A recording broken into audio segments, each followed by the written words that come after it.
I still remember the exact moment her finger pointed at me. One accusation, one word.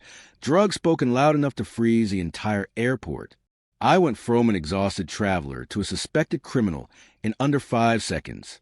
And the woman, smiling while it happened, had already decided I was guilty. I was flying out early that morning. The kind of flight where the airport lights feel harsher than usual and everyone looks half awake. I'd been visiting my Cowson for a week and was finally heading home, tired but relieved. My backpack was light.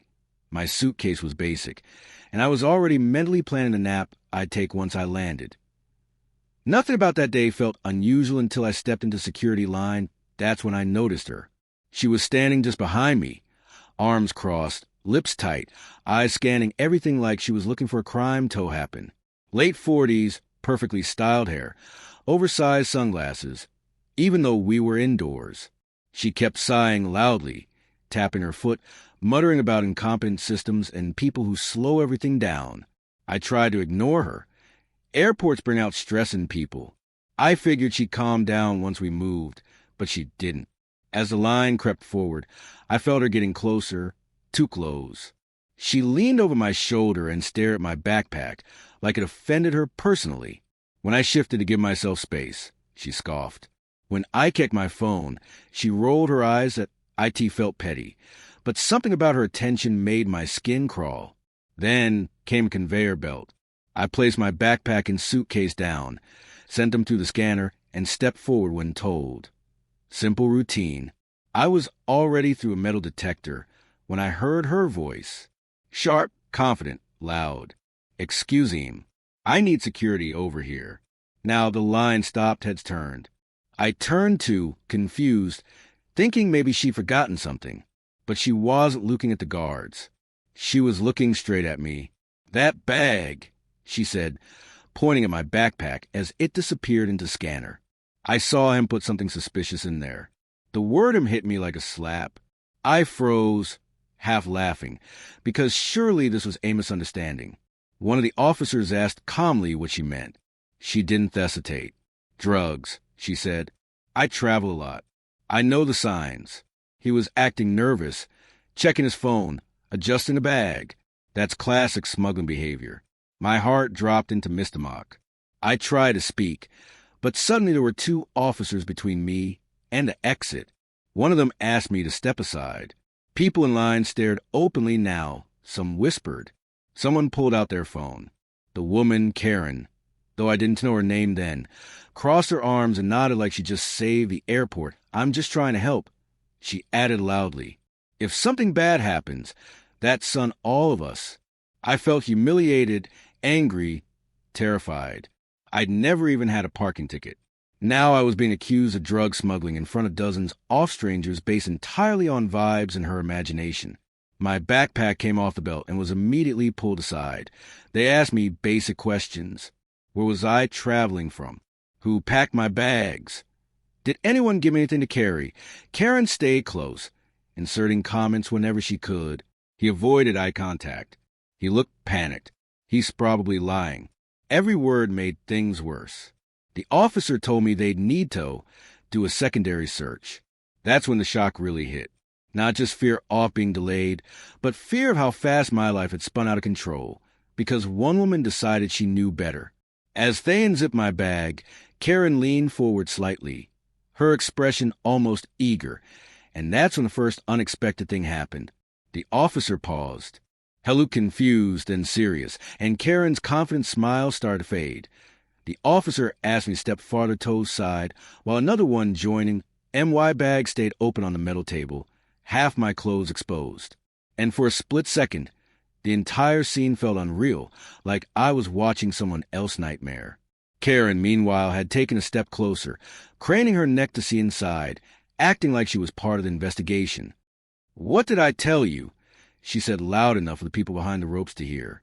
They always hide it under clothes. The officer shot her a warning look. "Ma'am, please stand back." She huffed but complied, though not without folding her arms again and shaking her head dramatically. I could feel every pair of eyes on me. My palms were sweating. My mouth was dry. I kept replaying the same thought over and over. There is nothing in that bag. There can't be. One officer pulled out me laptop. Another lifted a pair of off shoes, socks, toiletries.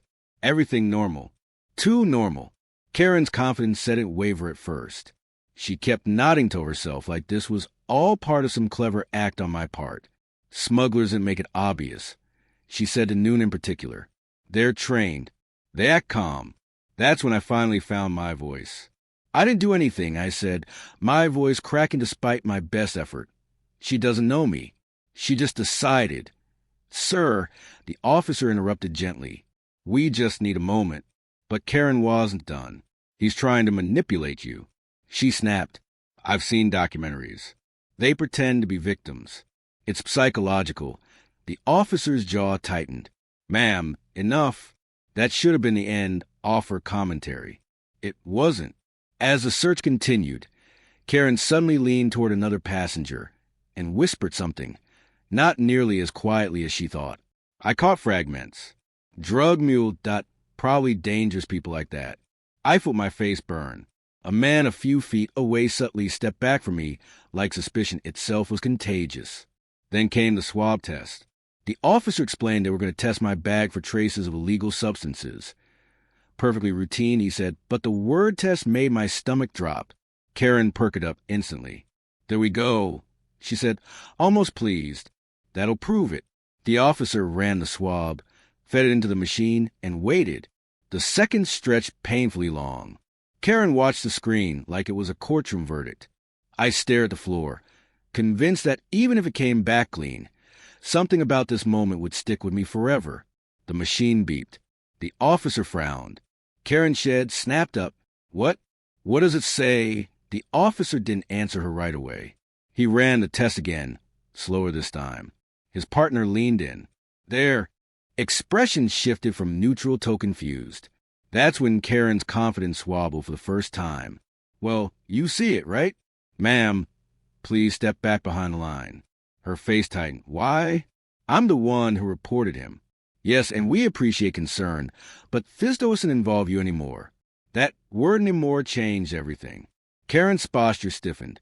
"Excuse me." The officer turned his attention fully back to my bag. He pulled out a sealed package I barely recognized at first, something wedged deep inside a side pocket I almost never used. My heart stopped. Karen gasped loud, triumphant. "There, I told you I knew it." People murmured. Someone said, "Wow," under their breath. My legs felt weak. The officer examined the package, then did something no one expected. He turned and looked straight at Karen. "Ma'am, can you come over here, please?" Her face froze. Why would I need to? Because he held up the item. This wasn't packed by him. The air shifted. Karen laughed nervously. "That doesn't make sense." It came from his bag. "Yes, but not originally." That Karen's eyes darted around. "Are you saying someone planted it?" "We're saying this bag was open before screening." The realization hit me like a wave. Karen had been standing too close the entire time. And suddenly, everyone was looking at her. The room went quiet in a way I'd never experienced before. Not the noisy airport quiet, but that sharp collective silence where everyone knows something just shifted. Karen opened her mouth, then closed it again. The confidence she'd worn like armor finally cracked. "That's ridiculous," she said, forcing a laugh that sounded hollow to her. "Are you accusing me now?" "Noon's accusing anyone," the officer replied evenly. "Yet we're asking questions." They asked her to place her purse on the table. She refused, said she knew her rights, said this was harassment, said she was being punished for doing the right thing. Her voice kept rising, bouncing off the walls, drawing more attention than she ever intended. The irony wasn't lost on Lanyon. Another officer arrived, then another. They replayed the security footage. I didn't see it at first. I didn't want to. I was still trying to steady my breathing, still trying to process the fact that something had been in my bag. But the murmurs around me grew louder. Faces turned, eyes widened. Karen had leaned in close while we were in line. Too close. Her arm brushed my backpack.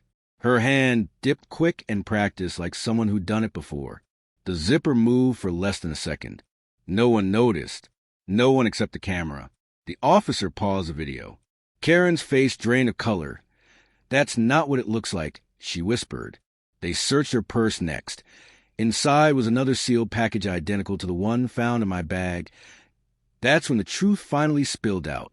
Messy and desperate. She wasn't a hero. She wasn't vigilant. She was panicking. Turns out she'd been flagged in a previous flight months earlier to random search. Trace residue. Not an auto charger, but enough to put her on a watch list. One more hit, and she'd bed one. So she picked someone else. Someone tired, quiet, alone. Someone who wouldn't fight back loudly. Someone she could point at and say, "Look over there, me." When they led her away, shed and scream, she didn't argue anymore. She just looked straight ahead, jaw clenched as the crowd parted for her like water. No phones raised now, no whispers, just stunned silence. An officer apologized to me sincerely.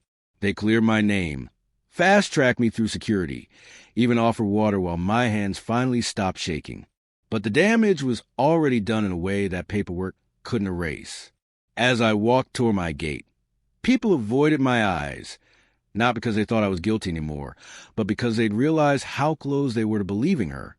One accusation, one confident voice. That's all it took. And every time I travel now, I remember how easy the story can flip when the wrong person decides to point a finger. If you enjoyed this story, make sure to hit that subscribe button. Every single subscription motivates me to bring you even more exciting and dramatic HOA stories. And don't forget to tap the bell icon so you never miss a new upload. I'll see you in the next story where justice gets even more satisfying.